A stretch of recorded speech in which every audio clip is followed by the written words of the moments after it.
My friends, today we have our Savior with us. ನನ್ನ ಸ್ನೇಹಿತರೆ, ಇಂದು ನಮ್ಮೊಡನೆ ರಕ್ಷಕನಿದ್ದಾರೆ. That's the hope for our joy.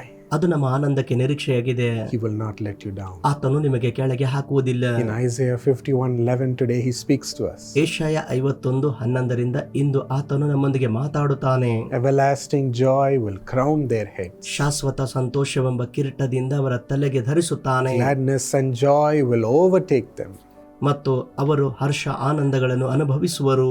The Lord speaks this about his dear people of Israel who have come back after being enslaved. ತನ್ನ ಪ್ರಿಯ ಜನರು ದಾಸತ್ವದಿಂದ ಹಿಂತಿರುಗಿ ಬಂದಾಗ ಇಸ್ರಾಯೇಲರ ಕುರಿತಾಗಿ ಕರ್ತನು ಈ ಮಾತನ್ನು ನುಡಿಯುತ್ತಾನೆ. They have been tortured and enslaved for long. ಅವರು ದೀರ್ಘಕಾಲ ಅವರು ಹಿಂಸೆಗೆ ಗುರಿಯಾದರು. But the Lord rescues them and brings them back to Israel, to Zion with singing. ಆದರೆ ದೇವರು ಅವರನ್ನು ಬಿಡಿಸಿ ಇಸ್ರಾಯೇಲಿಗೆ ಚಿಯೋನಿಗೆ ಉತ್ಸಾಹ ಧ್ವನಿಯೊಡನೆ ಹಾಡುತ್ತಾ ಅವರು ಬರುವರು. And the joy in their faces, their gladness in their faces, they are so thrilled that they have come back home. ಅವರ ಮುಖಗಳಲ್ಲಿ ಆನಂದ ಹರ್ಷಗಳನ್ನು ನೋಡಬಹುದು. ಅವರು ಹಿಂತಿರುಗಿ ಮನೆಗೆ ಬಂದಿದ್ದಾರೆಂದು ಅವರು ಉತ್ಸಾಹದಿಂದಿದ್ದಾರೆ. They're so happy to come back to the home, that the land that God has provided.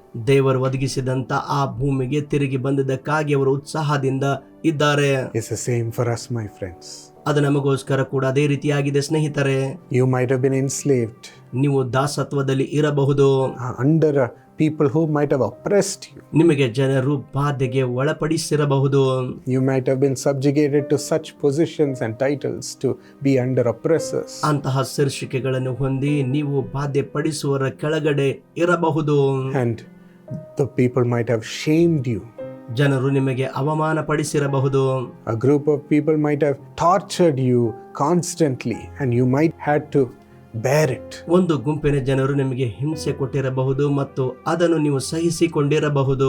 There would have been no way out for you. ನಿಮಗೋಸ್ಕರ ಯಾವ ಮಾರ್ಗ ಇಲ್ಲದೆ ಇರಬಹುದು.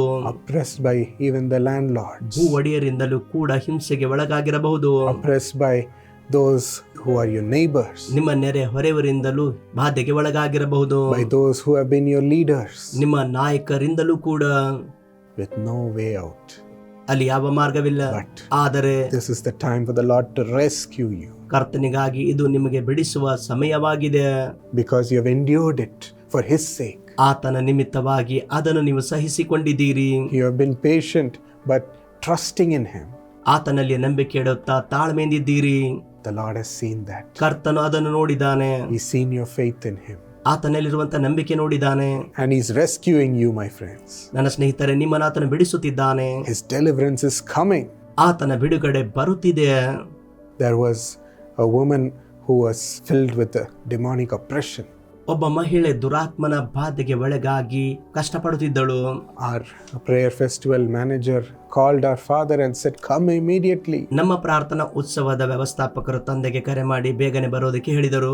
There is a demon possessed lady here who's citing your name. ದುರಾತ್ಮನ ಬಾಧೆಗೆ ಒಳಗಾದಂತ ಒಬ್ಬ ಮಹಿಳೆ ನಿಮ್ಮ ಹೆಸರನ್ನು ಹೇಳುತ್ತಿದ್ದಾಳೆ. She's saying, "Paul Dinakaran is coming to burn me." Pal Dinakaran ಅವರು ನನಗೆ ಸುಡುವುದಕ್ಕೆ ಬರುತ್ತಿದ್ದಾರೆ ಎಂದು ಹೇಳುತ್ತಿದ್ದಾಳೆ. My father was surprised. ನನ್ನ ತಂದೆಗೆ ಆಶ್ಚರ್ಯವಾಯಿತು. He said, "I've lost my voice, not able to speak in this meeting itself." ಈ ಕೂಟದಲ್ಲಿ ಮಾತನಾಡುವುದಕ್ಕೂ ಕೂಡ ನನಗೆ ಧ್ವನಿ ಇಲ್ಲ, ನಾನು ಕಳೆದುಕೊಂಡಿದ್ದೇನೆ ಎಂದು ಹೇಳಿದರು. How can I pray for this lady? ಈ ಮಹಿಳೆಗಾಗಿ ನಾನು ಹೇಗೆ ಪ್ರಾರ್ಥಿಸಲಿ? But he said, "She is citing your name." ನಿಮ್ಮ ಹೆಸರನ್ನು ಹೇಳುತ್ತಿದ್ದಾಳೆ ಎಂದು ಅವರು ಹೇಳಿದರು. So he rushed there. ಅಲ್ಲಿ ಅವರು ಬೇಗನೆ ಹೋದರು. In a tent right behind the meeting stage. ಕೂಟದ ವೇದಿಕೆಯ ಹಿಂದಿನ ಒಂದು ಗುಡಾರದಲ್ಲಿ. But when he saw her, ಅವರಾಕೆ ನೋಡಿದಾಗ the compassion of the Lord moved him. ಕರ್ತನ ಕನಿಕರ ಅಲ್ಲಿ ಚಲಿಸಿತ್ತು. Because it was a dear mother with two of her children next to her, seeing the agony of the mother. ಆಕೆ ಎರಡು ಮಕ್ಕಳ ತಾಯಿಯಾಗಿದ್ದಳು. ಆ ಮಕ್ಕಳು ಆಕೆಯ ಕಷ್ಟವನ್ನು ನೋಡುತ್ತಿದ್ದರು. And he said with his throat which had no voice, ಅವರು ಹೇಳಿದರು, ಅವರ ಗಂಟಲಿನಲ್ಲಿ ಯಾವುದೇ ಧ್ವನಿ ಇರಲಿಲ್ಲ, "Lord, ಕರ್ತನೇ, let this demon leave her.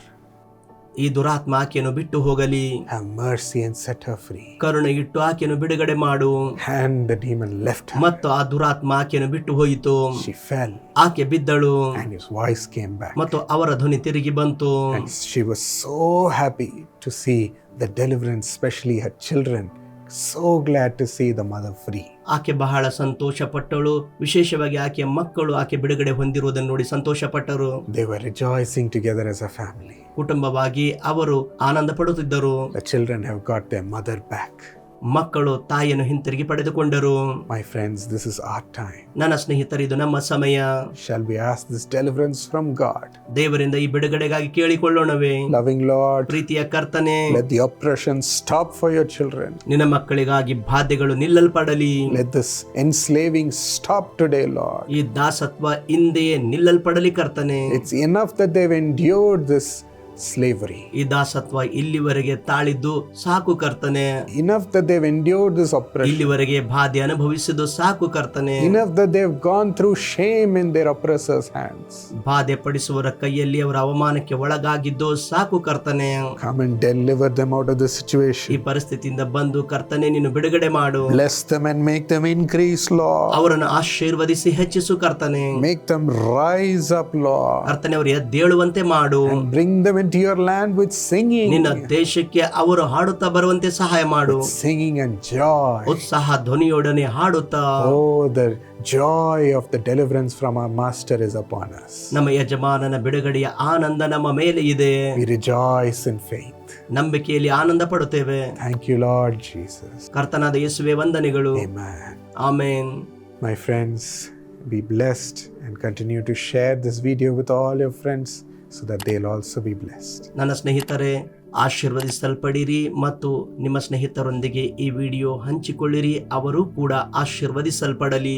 The admissions for the Karunya 26-27 academic year has opened. 2026-27 ಶೈಕ್ಷಣಿಕ ವರ್ಷ ಕಾರುಣ್ಯದಲ್ಲಿ ಪ್ರವೇಶಗಳು ಪ್ರಾರಂಭವಾಗಿವೆ.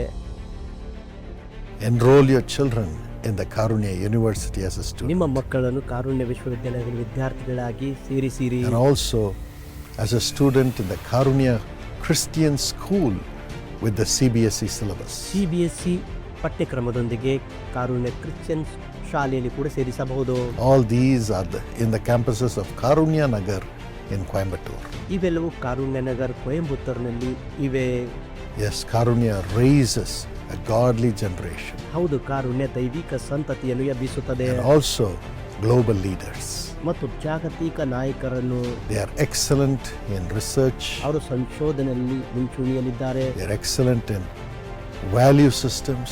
ಮೌಲ್ಯ ವ್ಯವಸ್ಥೆಗಳಲ್ಲಿಯೂ ಮುಂಚೂಣಿಯಲ್ಲಿದ್ದಾರೆ. And they have high academic knowledge and the ability to accomplish. ಉನ್ನತ ಶೈಕ್ಷಣಿಕ ವಿದ್ಯೆ ಮತ್ತು ಸಾಧಿಸಲು ಯೋಗ್ಯತೆ ಅವರಿಗಿದೆ. You will see your child turning to be a global leader when your son, your daughter is connected to Karunya University. ಕಾರುಣ್ಯ ವಿಶ್ವವಿದ್ಯಾಲಯಕ್ಕೆ ನಿಮ್ಮ ಮಗನು ಮಗಳು ಸಂಬಂಧ ಹೊಂದಿರುವಾಗ ಅವರು ಜಾಗತಿಕ ನಾಯಕರಾಗಿರುವುದು ನೋಡುವಿರಿ. The grace of God will be upon your son ನಿಮ್ಮ ಮಗನ ಮೇಲೆ ದೇವರ ಕೃಪೆ ಇರುವುದು and your daughter. ಮತ್ತು ನಿಮ್ಮ ಮಗಳ ಮೇಲೆ. We have residential accommodation in the campus. Campus ಅಲ್ಲಿ ವಸತಿ ಸೌಲಭ್ಯಗಳಿವೆ. And we have students coming from all parts of India, also some parts of the world. Bharat ದೇಶದಾದ್ಯಂತ ಎಲ್ಲ ಕಡೆಗಳಿಂದ ಮತ್ತು ವಿಶ್ವದ ಕೆಲವು ಭಾಗಗಳಿಂದ ಅಲ್ಲಿ ವಿದ್ಯಾರ್ಥಿಗಳು ಬರುತ್ತಾರೆ. There's ample opportunity for your talents to shine. ನಿಮ್ಮ ಕೌಶಲ್ಯಗಳು ಪ್ರಕಾಶಿಸುವುದಕ್ಕಾಗಿ ಉತ್ತಮ ಅವಕಾಶ. Come to Karunya. ಕಾರುಣ್ಯಕ್ಕೆ ಬನ್ನಿರಿ.